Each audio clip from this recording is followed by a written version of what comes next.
Hello everyone and welcome to today's Mondac webinar in association with Linklaters Zhao Sheng, who will be exploring the fast-paced world of China merger control and antitrust with a focus on the latest developments from 2023.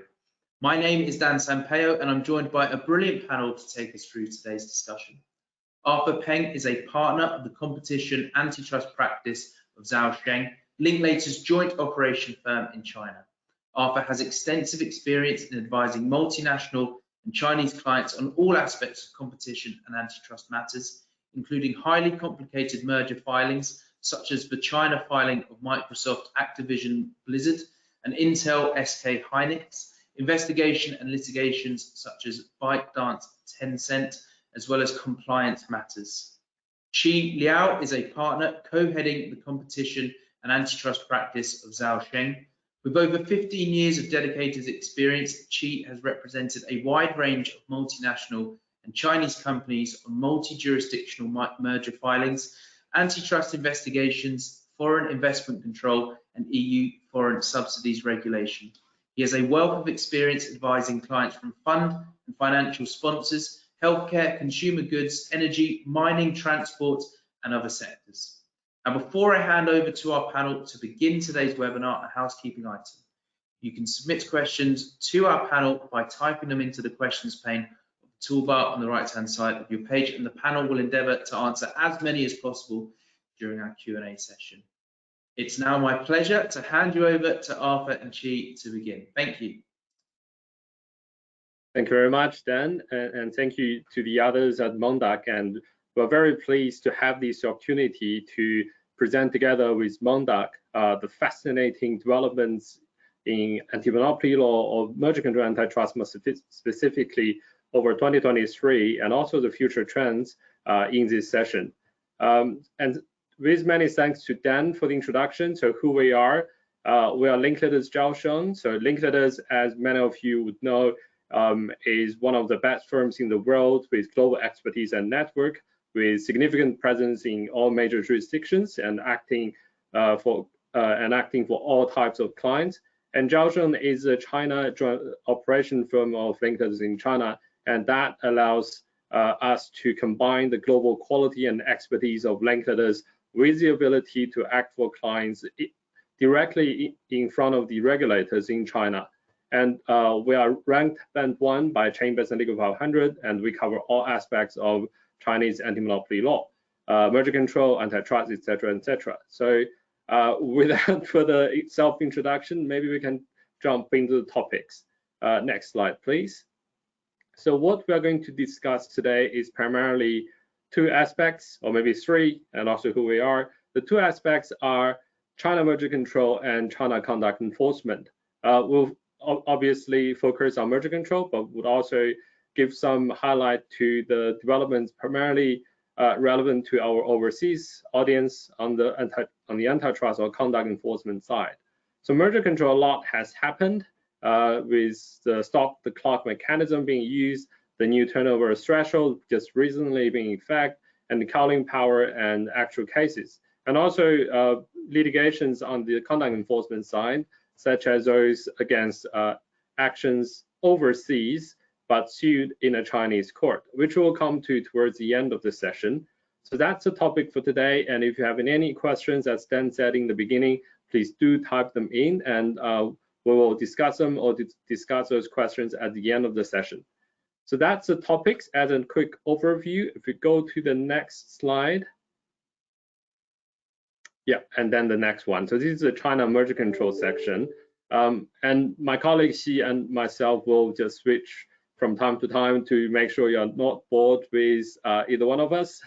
But just to begin, here is an overview of the reform of merger control in China. So there are a lot of developments over the past year, including the past months into 2024, and we have broken them into 5 themes. So first question is, in what scenarios you will need to file a transaction? And we'll discuss changes here, such as the new turnover threshold, the new power to call in, and the actual cases of call in. The second theme is classification of cases. So what we are seeing is really client's key question is, so how long do I need to plan to have the clearance? So that's where the classification of cases are really relevant. We'll see that simple cases are reviewed faster and faster, but complicated cases can take as long or even longer than previously. And the next question is, so I need to file and I know how long it takes. So what are the factors that will impact review timeline?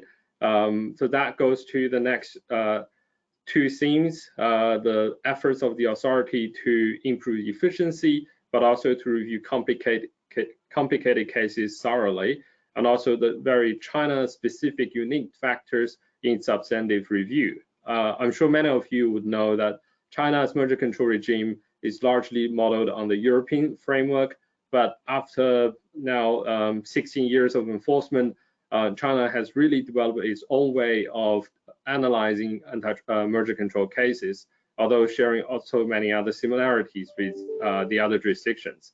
The last one is guidance on what happens if you miss the filing, or if you want to plan filing and closing in a more coherent way, we will come to as well.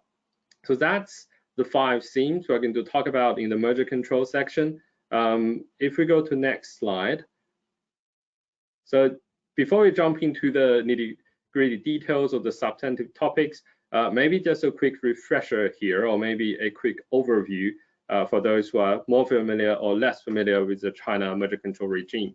So the key question is, in short, what transactions are notifiable in China? So similar to Europe, it largely looks at 2 factors. First one is whether there is a change of control, as in whether there is a concentration. That one, the law itself hasn't changed, to be honest, but the actual practice of authority has gradually adapted and changed, especially when there is a real doubt of anti-competitive effects. The bar for change of control can be quite low in some cases, which my colleagues will also cover. The next question is that the other aspect of the formula is turnover threshold, whether the turnover threshold is met. If you have a change of control and you meet the turnover threshold, then the clear answer is you need to obtain clearance before you implement the transaction or you close the transaction. So that's kind of the standard formula that has been around for over a decade.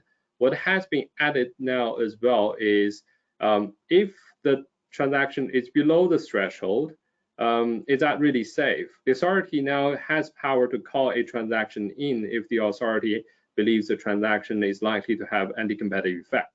But we will leave that to the calling power slide, and we'll discuss the calling cases and rules in more detail later on. So here is a refresher of what case and what circumstances your transaction will need to be filed. Next slide, please. So as already mentioned just now, a key change in the China merger control space over the past 12 months or so is an increased turnover threshold. So here you can see this is on the left-hand side of the screen. That's how turnover threshold is just determined. The basic logic hasn't changed, but the actual number threshold have across the board increased. So one part of the test is the aggregated turnover of all parties to the transaction. Worldwide increased from 10 billion to 12 billion RMB, or in China from 2 billion to 4 billion RMB. That is usually met by the majority of our clients or by major multinational companies, given the size of their operations. And what is more interesting or attracting more attention is a change on the slightly right-hand side in that box. Each of at least 2 parties PRC turnover is more than previously 400 million RMB, and now that is really doubled to 800 million RMB, roughly 110 million US dollars. We have done the calculation, and we have also had the chance to hear the thoughts of the authority. Roughly around 20% of the cases that were previously notifiable, meeting the turnover thresholds, will fall below the new threshold, meaning they will no longer be notifiable. So the idea is it's similar to the US, where the threshold are being reviewed really quite regularly. In China, that's the first time in the past 10 years, but the idea is similar to have a higher bar to reduce the number of cases, because it is usually believed cases with deal parties less turnover are less likely to have competition concerns. Now, putting that into practice, what does that mean? And also, many of you might remember there was a proposed secondary criteria as well. So what happened to that? So the first question, and that's also what we get asked by our client, is what if our deal has just been signed in early January or December, we haven't closed, do the new turnover threshold apply to our deal? And we have live matters where the deal was signed even a couple of months ago. The turnover is below the new threshold. In the process of review or being prepared for reviewing, and the feedback from the authority is that in general they wouldn't apply the new rule. They wouldn't apply the old rule to those cases. They would apply the new rule, meaning those transactions, if you just happen to sign it a little bit earlier, but still the turnover threshold are not met, as long as you haven't closed it, the new threshold will be applicable. So quite a good news for deal makers. The other question is what happened to the proposed secondary criteria. Many of you will remember that there was a proposal to capture so-called killer acquisitions by mega companies, where the buyer has more than 100 billion RMB turnover, and the target has sufficient market valuation with 1/3 in China. And the idea is to capture acquisitions by big technology platform companies of small mavericks. But that one was not retained in the final version of the turnover threshold. We understand the reason is that that proposal will capture quite a broad range of companies, not just technology platform companies, but also traditional significant Chinese SOEs, or multinational mining houses, or car manufacturers, who also have significant turnover. And in that case, that will capture quite a number of deals which the rule makers didn't intend to capture.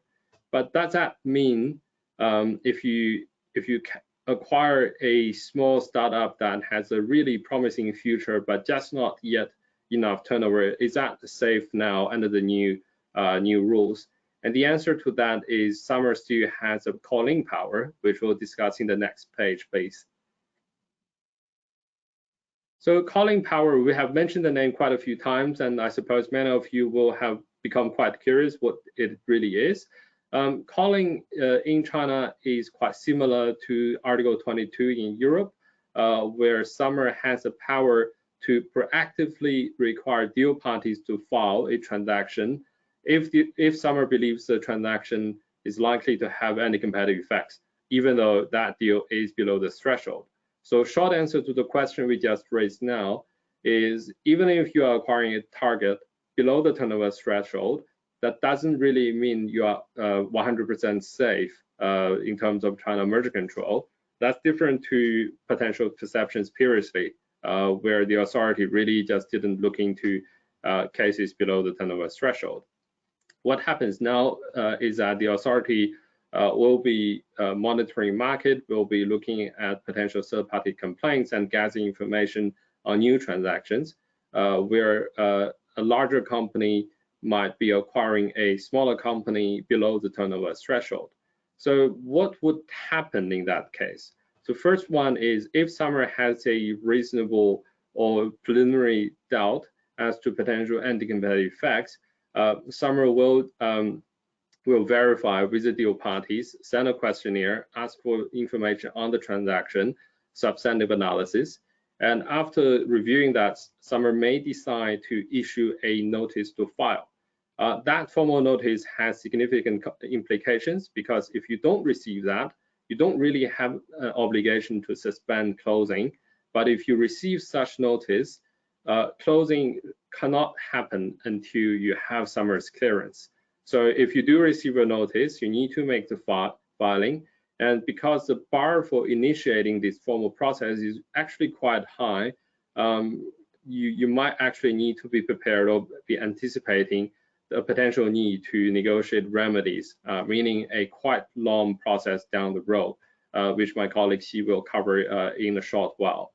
So yeah, in that case, once you get the notice, be prepared to make the filing and be prepared to adjust the timeline.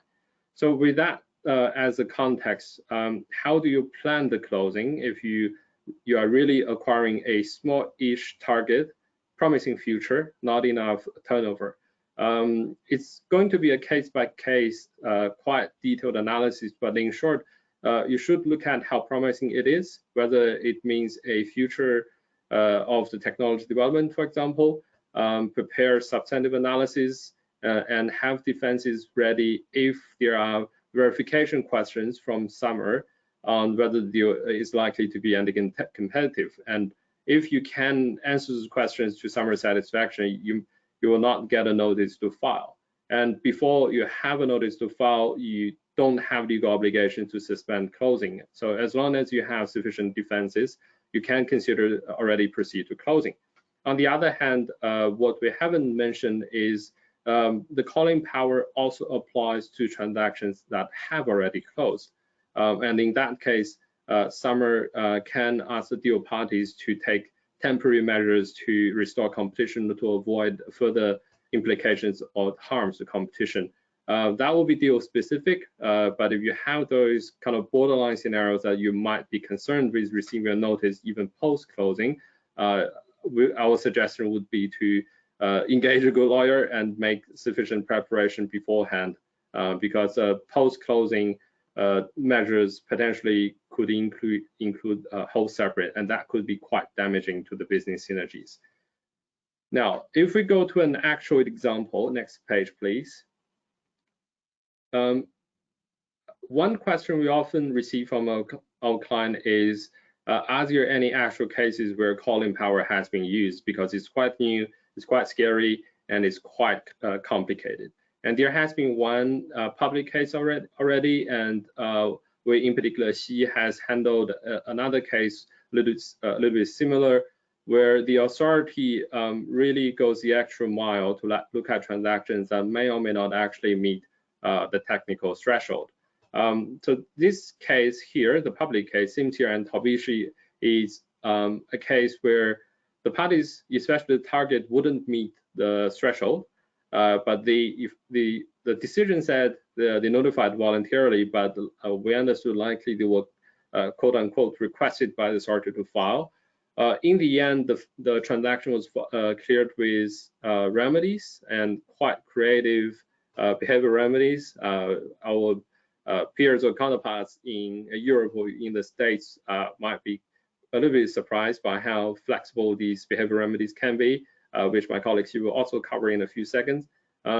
This case is complicated and interesting, and conscious time, we wouldn't go into the details, the substance of the case here, but we wanted to just flag that the calling power has been used and can be used, and it also leads to a quite lengthy process, because, for example, this case in itself took around a year, and also there are some other backgrounds to this case we won't cover today, but just to remember that even if your deal target is below the threshold, be prepared with the substance rather than just jump to closing already.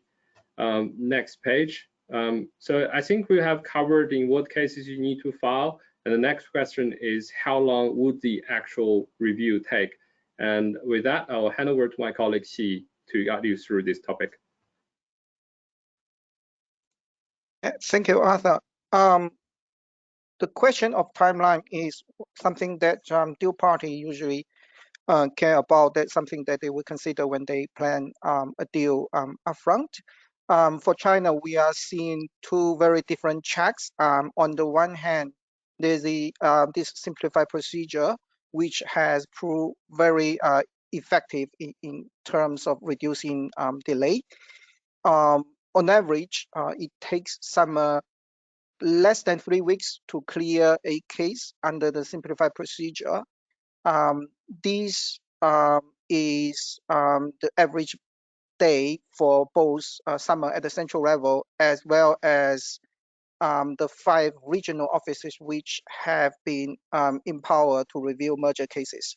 In case helpful, summer has already delegated part of its review power to 5 regional offices, and some of our clients which are based headquarters outside of China, and they've got their cases reviewed by some of the regional cases already. So don't be surprised if you ever come across case handler from the regional office of Summer. And Summer and its regional counterparts have been consistent in applying the same approach. For example, in terms of market definition, they are largely aligned, which has addressed some of the concern which arose at the early stage when they introduced this delegation of review power. And Summer has continued to undertake to review case rather quickly. They have very recently announced that they are committed to further reduce the timeline. There is this 20 plus 20 days goal under which each case handler will endeavor to formally accept a filing 20 days after initial submission. And then after the case is established, they will try their best to clear the case within another 20 days within phase 1. That adds up to 40 days, although there are obviously exceptions, for example, where the parties delay responding to the RFI, which could take the timeline longer. But overall, we can obviously see that we are talking about a total timeline of 1 to 2 months if all parties are cooperative and there's no delay during the process. And that's one side of the coin. And the other is the normal procedure, where we can see Summer now has more time to focus their energies on, and they, under the normal procedure, they would need to consult with various stakeholders, which takes time, and then they will really dig into the substance of the case, in particular where the case is complex in terms of substance, or they involve sensitive deals. So the question is, where do my case, which basket my case would fall under? Of course, there's always a temptation to try to use the simplified procedure given the significant time savings. Good news is that the percentage of cases eligible for the short form procedures keep rising over the years. We saw that it increased from 80% of total cases to 90% in the past 1 or 2 years, which is really good news for dual parties generally.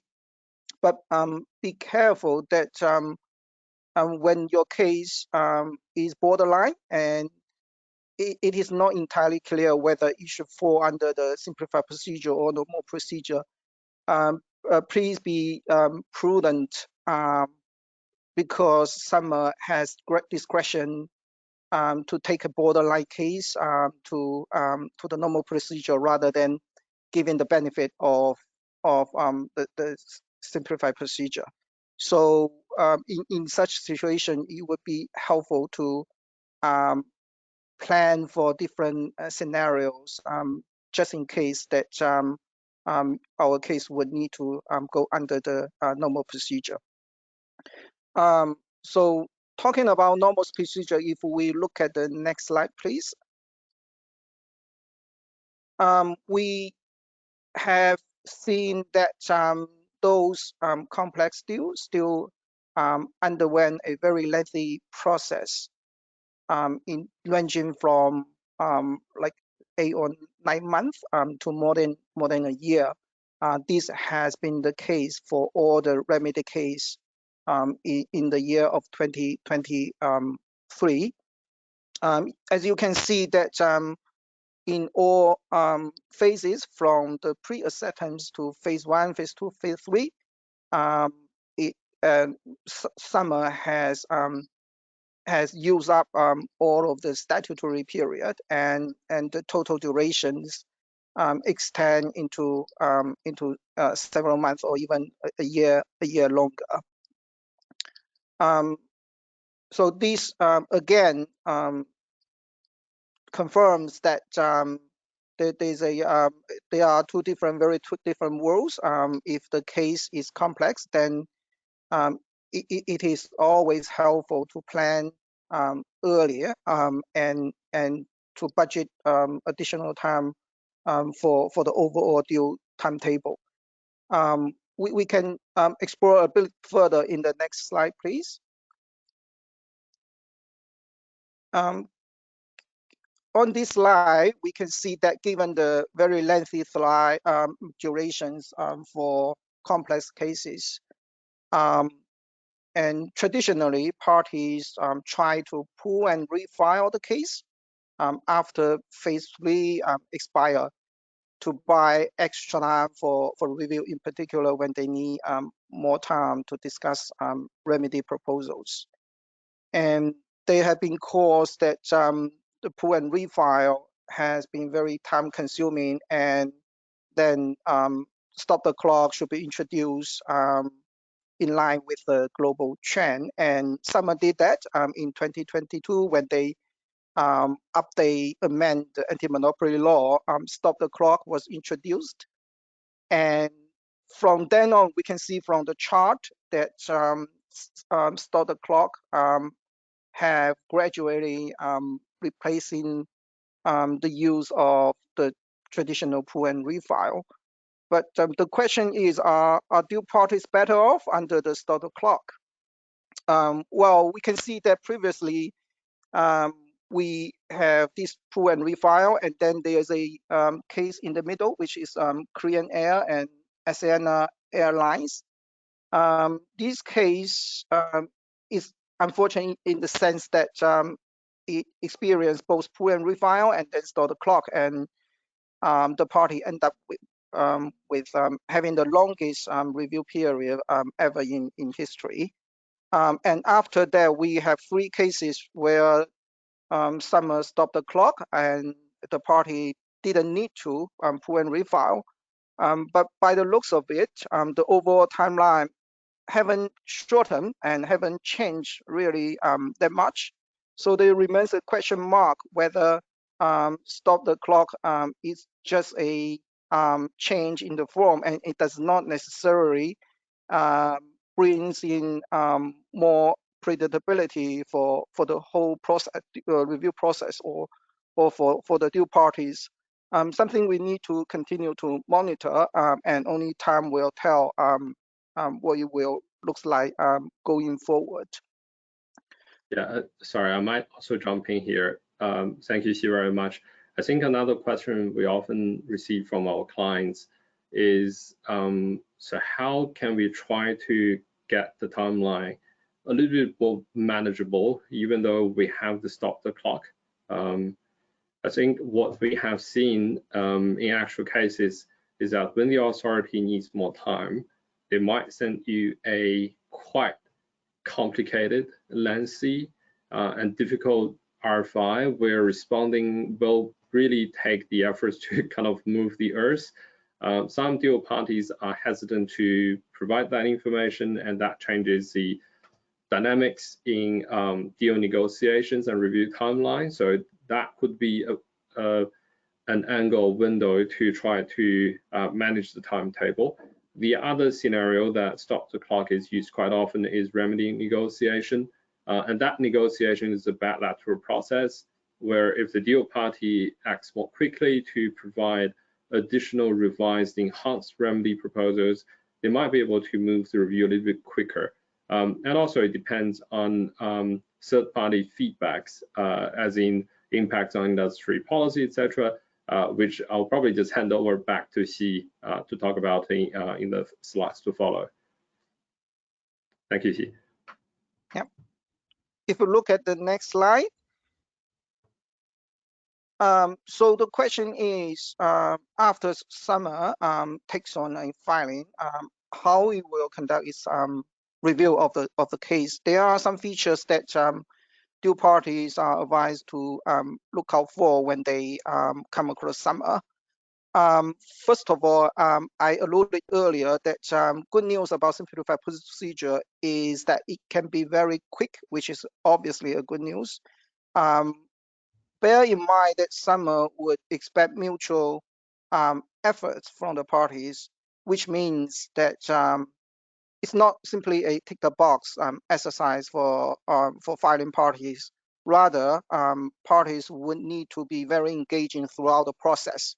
And if you expect someone to be quick, then you need to be quick as well, by ways of submitting a initial filing which is as complete as possible, and then responding their request promptly. As I said before, although they vow to clear a case earlier, but they can also clear the case at a later time if customer just circumstances justify.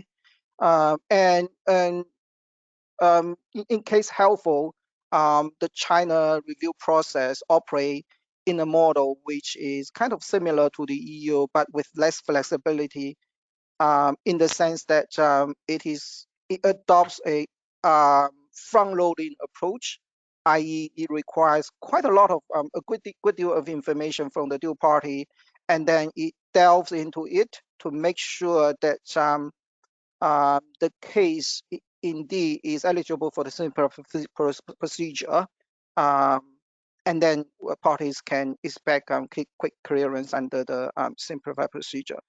Parties are usually expected to submit it complete and detailed information, even for those offshore transactions with no nexus to China. There have been many instances where the parties spend quite a bit of time to explain why they don't have like a complete formal financial statements, and even the buyer and the target does not have any business relationship, for example, horizontal overlap or vertical links. Parties are still expect to clearly tell what the target activities are, why it is not connected to China, and then define the relevant market on a step-by-step basis and provide a full set of data. I mean, after all, these are not going to change the substance of the case, which, I mean, a simple case would be a simple case in the end, but all these technical details will need to be taken care of carefully before we are eligible for a expedite review process. And another point to bear in mind is that Summer is the pioneer across the globe to review a deal from not only the horizontal aspect, but also from a vertical and aspect and other perspective. There have been many cases where some identify competition concerns because the deal will create a vertically integrate firms, and some would be concerned about input foreclosure, i.e. the merged entity will block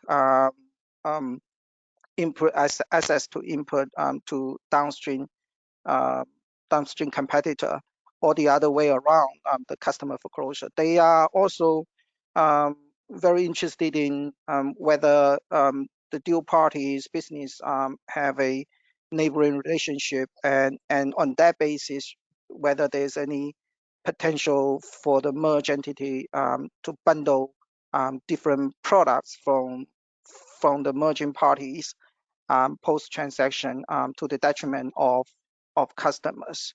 The one case I mentioned earlier on one of the slides, which is the Silicon Motion and MaxLinear, some even take the theory of harm further, where some says that customers are worried that the merged entity after closing would have less incentive to supply to Chinese customer.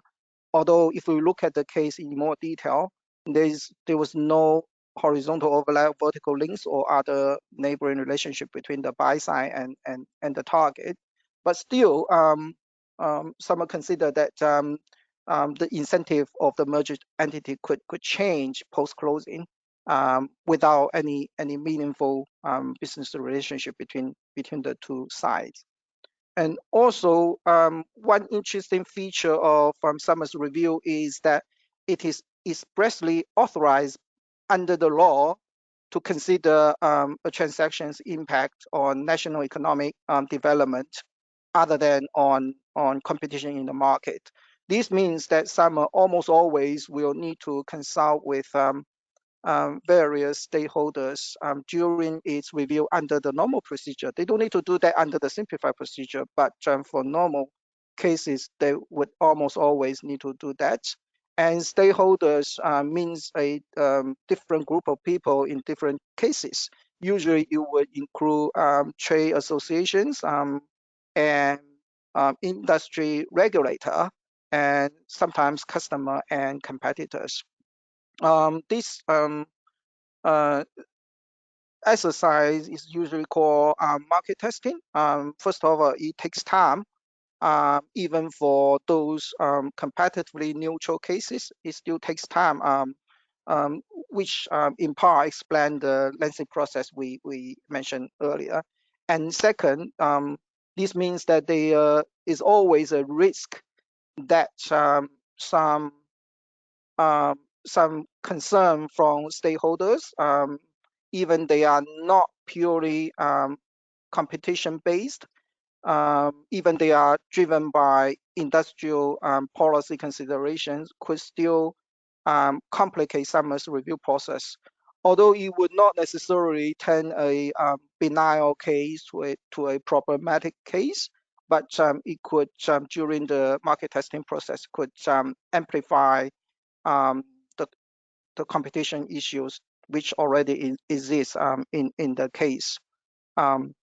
And one more thing about Summer's approach that we should remember is that if a deal is finally found to have competition issues, and then you will be up to the party to decide what kind of remedy to propose.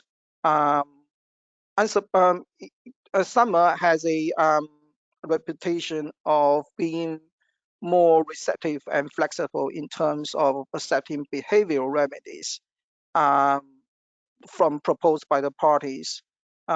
This is not so surprising considering that the second feature I mentioned earlier, that if Summer identify concerns from a vertical business relationship, then we all know that structural remedies, for example, divestment, well, it is clear-cut and easy to implement. They are not very fit for a situation where we would like to address an input or a customer foreclosure, or if we would like to address a potential bundling problems. In such situations, behavioral remedy, for example, price cut, guarantees, supply, and commitment not to bundle, etc., could usually be a better option for both the due parties and for the authorities to consider. I might also jump in here, and thank you so much. Yeah, I think you have covered the topic super well. Maybe just to add on, I think it's a question we also get asked as well, which is what is really national economic development? That is quite abstract and quite broad. And in actual cases, that can typically translate into the impacts on the downstream Chinese customers as one aspect. The other one is the development of the relevant Chinese industry, for example, semiconductor, semi-manufacturing, or agriculture, healthcare, etc. So the industry is of significant importance to people's livelihood, and also industries that China pay strategic importance to. So if the deal might have an impact on that, even though the deal has not so obvious or not so significant competition issues, that factor can and do have impact on the deal review process. And the other one, I think he has also mentioned quite well, which is the emphasis by the Chinese authority on non-horizontal issues and the flexibility towards behavior remedies. Our observations or our experience working on a number of cases, remedy cases in China, is that the Chinese authority can tend to have a slightly lower bar than say its European or US counterparts to find competition issues, especially in the non-horizontal space. Our understanding is that in many cases, those authorities will give priority to horizontal issues, not forgetting non-horizontal issues, but horizontal issues come first. In China, non-horizontal issues also under the spotlight. Summer has a slightly lower bar potentially, also because of the focus we just discussed, which is on impacts on customer or impacts on industry. That links to the flexibility towards behavior remedies, as in there is a kind of a proportionate link between a kind of lower bar for finding competition issues and a more receptive position towards behavior remedies, because if you don't really have a kind of significant solid competition concern, asking for divestment of the business will probably not be a proportionate fix of the issue. So that is where the more receptiveness and flexibility towards behavior remedies come in. And also that links to the consideration of the impacts on Chinese customers, for example, because quite often the issue is, will the deal parties continue to supply post-transaction? And that can, in many cases, be better addressed by supply commitments or friend-term supply commitments rather than divestment of the business unit to a third party. So I'll hand over back to Xi to continue our discussions. Yeah, thanks, Arthur. Moving on to the next slide, and conscious of time, let's look at the other side. Well, the Chinese authority have been mindful that penalties is just the mean, and compliance by the company are the ultimate goal. And they, over the past few years, they have been trying to come up with more clarities and guidance on what would be gun jumping. This is something that deal parties are typically struggling with when they are during the review process.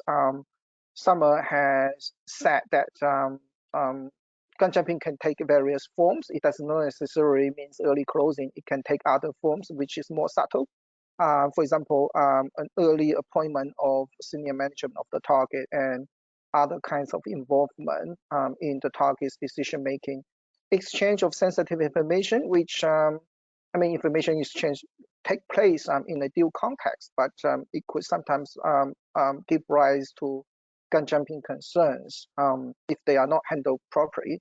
And also substantial integration of business could also be problematic if they are premature.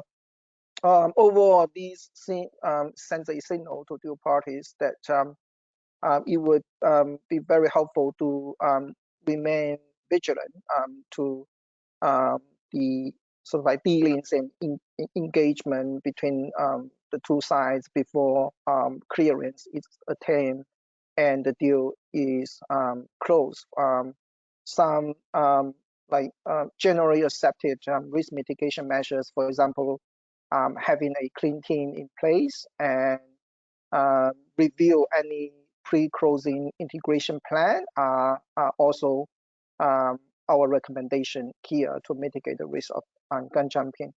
And we all know that Summer has now have stronger penalties for misfiling or gun jumpings.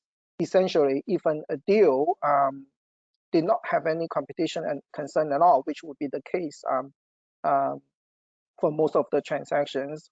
The maximum statutory fine have jumped by 10 times of what it used to be. If the deal were even found to have competition concern, then too bad. The penalty can be very serious, which would be up to 10% of the infringing entities turnover in the last financial year. On the other hand, Summer is also trying to encourage and help parties to establish merger compliance systems within their corporate system. They keep updating their merger compliance guidelines to provide clarities and recommendations on how to best manage merger control risk. And one more breakthrough, which is quite exciting, is that they are considering to reward companies which have consistently been developing and enhancing their compliance program. If that is the case, the relevant company will be considered for benefiting from a reduced fine in case they sometimes inadvertently miss a filing. So something to bear in mind. I think that a effective compliance system not only would help prevent a misfiling from happening in the first place, but in case of investigation ex post, it could also turn out to be a very useful fine mitigant. So that's pretty much of it for the merger control space. Now moving on to the next slide, and then we are entering the conduct enforcement. And if you look at the next slide, please. Conduct rules as opposed to merger control rules relates to companies' day-to-day operations. They are equivalent to Article 101 and 102 in the EU, and mostly Section 1 and 2 of the Sherman Act in the US. In China, hardcore cartels such as price fixing and market allocation are on the top of the authorities' enforcement agenda. Resale price maintenance, meaning that fixing the retail price or setting minimum retail price of your distributor or dealers are also treated very harshly in China. Although there is now a little bit price maintenance or leeway to just practice, but overall other authorities still takes a very skeptical approach. Please bear this in mind if you come from the US or another authorities, which tend to have a more lenient approach towards RPM. This is not the case in China. And also in terms of abuse of dominance, some, like many other authorities in the world, they penalize exclusionary abusive acts such as exclusive dealing or refusal to deal, etc. But one feature worth noting is that Summer is also focusing on the exploitative abusive act. For example, excessive pricing has been the infringement which show up in many of Summer's enforcement cases over the past few years. And also, as Summer has been taking a hard eye on these anti-competitive practices, we have been seeing less and less naked cartel or RPM. So relatedly, Summer has always been becoming more and more sophisticated, and they are now looking at whether there could be cartel or RPM practices which are sort of like disguised in the form of commercial agreement. For example, competitors team up together to arrange the subcontracting, putting in place subcontracting agreement, or they settle an IP dispute where they could which could run a risk of eliminating a potential competitor. On the other hand, Summer is also expanding its its enforcement to new area. For example, in the recent no-poach cases, which the factor is quite straightforward for competing firms. They don't like the idea of undercutting each other by hiring from one another. Then they decided to work together, not to poach employee from one another. And this was quickly put an end by the authorities. And also we know that Summer is closely watching on the developments of some other new issues at the front line of antitrust development. For example, algorithm collusion in the tax space, and for example, self-preferencing or even commercial disparagement in the context of farmer and IP. Also, collective dominance, which we understand is usually a bit controversial in other authorities, but these has been applied by Summer in many cases, in many different ways in China, which shows that Summer is quite practical in applying in fighting collective dominance. We have seen firms which are active in both upstream manufacturing and downstream trading being found by Summer to have a so-called like collective dominant position. So remember that that your China operation should always be closely reviewed to make sure that they keep pace with not only the latest development in China, but also bear in mind what's happening around the globe, and to so that our compliance program can be as future-proof as possible. And I think that's this. I'm handing over to Arthur. Yes, so thank you very much, Xi. And that is also where what I'm going to talk about fits in quite well on the no poach topic. As he just mentioned, that is the very first case in China where the authority is looking at competition issues in the HR space, which has historically not really been under the radar. But interestingly, in that particular case, the authority didn't in the end issue a penalty decision. What the authority did was to have disciplinary talks with relevant companies, and the companies very quickly made public announcement withdrawing from the behavior, etc., etc. And with that, we can jump to the next slide to talk about the enforcement approaches in China. So the first one, as just mentioned, is disciplinary talks. I think all of you would know that China is facing a quite challenging economic development environment, and the policy focus now is really to rebuild confidence in economic growth and confidence of foreign investors. And as part of that, on one hand, penalties continue to be quite significant, which we'll talk about, and also the Chinese authority is using a range of softer methods, if you like, to enhance competition compliance. And part of that is the soft measures. We have talked about disciplinary talk, and this Summer can also send compliance reminders to companies suspected of potential issues. With those, the companies wouldn't really be issued a penalty decision and be ordered to pay fines, but they have a chance to fix the issue. And although disciplinary talks or reminders do not mean that the authority will always not go after a company, at least that provides the company with confidence that unlikely Summer will still open a formal investigation if the company managed to fix the issues quite quickly. On the other hand, the Chinese authority is promoting compliance with antitrust law. There has been a long debate as to whether a compliance program is a mitigating factor in penalty decisions or a not so relevant factor.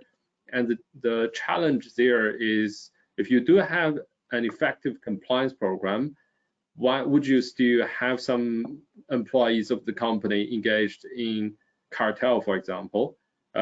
But with that being said, in general, the authority's direction is still to reward companies with effective compliance programs They would look at how the program is set up, how the program is implemented, whether it is actually effective, and if it is, and if it's just some employees not really following the established policy and programs of the company, that effective compliance program will be a mitigating factor in the fining decision of the authority. So that's on the kind of softer side to encourage compliance, the soft measures and also compliance policy.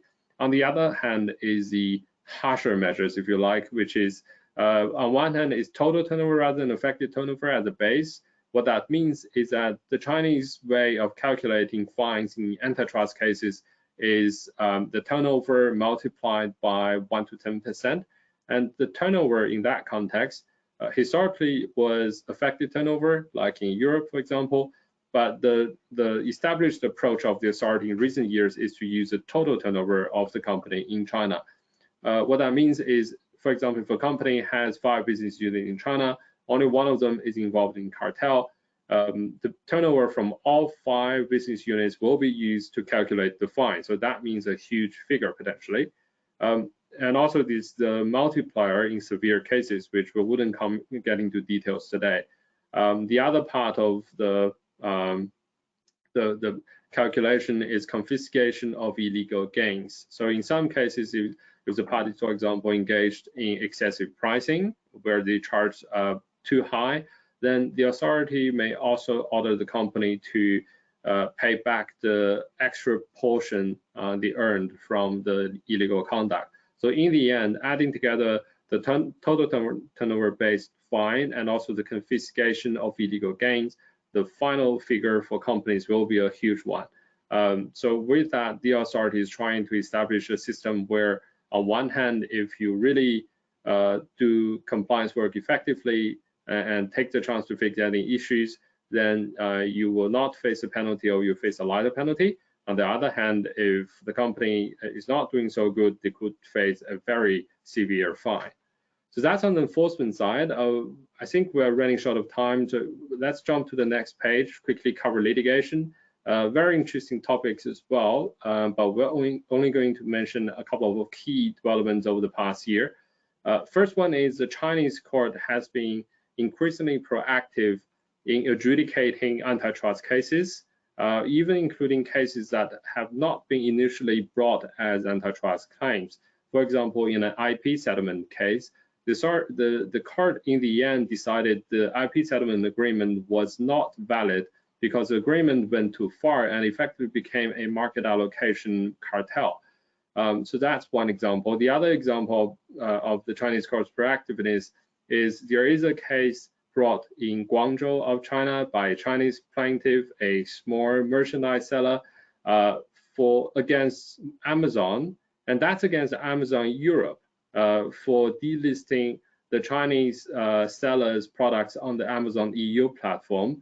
The case is still ongoing, but it's interesting the Chinese court has, in the first instance, considered it does have a jurisdiction over that conduct. There are also other changes, conscious of time, we wouldn't cover, and we might just open the floor to any questions there might be.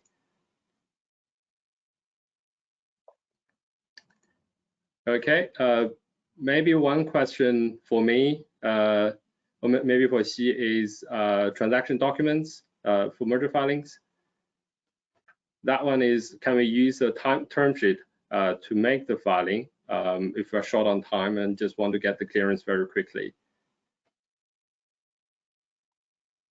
Yeah, I'm happy to take that one.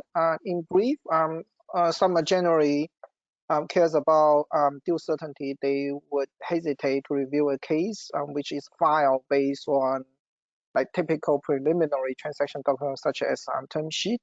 They usually would expect to see something more formal, like a signed SPA or a signed joint venture agreement.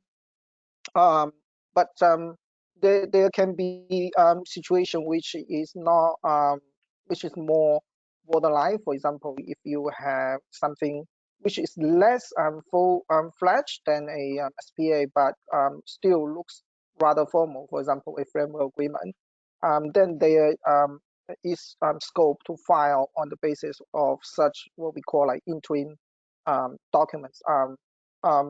Unfortunately, there is no one-size-fits-all solution which allows dual party to file as early as they want, but there can always be solutions which can be tailored based on your specific cases. And also, there is one angle that which need to be considered is the publicity. We also receive some questions from parties where they ask when someone is going to publish my case. Obviously, in their mind, they are not so keen to file earlier, but they would also take into account once I file, and maybe at some point in time that my deal will be made public, which can have implication. So there is always a balancing between different priorities, and there can always be solutions. Yep, thanks, Xi. I think we are just running out of time, and we go to next page. It's a very quick overview of our entire team, as said in the next page as well. As we said in the beginning, we are band 1 ranked in all major directories in China. We have really just quickly give you a taste of the quick developing Chinese anti-monopoly landscape. If you do have any questions, you can contact any of us. Next page, please. Feizhou is our practice head with many years of experience, individually ranked, and also myself and Xi heading up the team as well. Any questions, we would be happy to have a quick chat. With that, maybe I'll just hand over back to Dan. Thank you so much. Thank you very much, Arthur. Thank you, Chi. What an incredibly fascinating webinar. It's been a pleasure to spend an hour in your company today, so we really do appreciate that, and thank you very much for your time, and also to our audience who've been with us today. Thank you very much for joining us. And as Arthur says, I think that we've reached the end of today's session. So once again, thank you very much. I wish you all a lovely rest of your day. Goodbye. Thank you so much. Bye.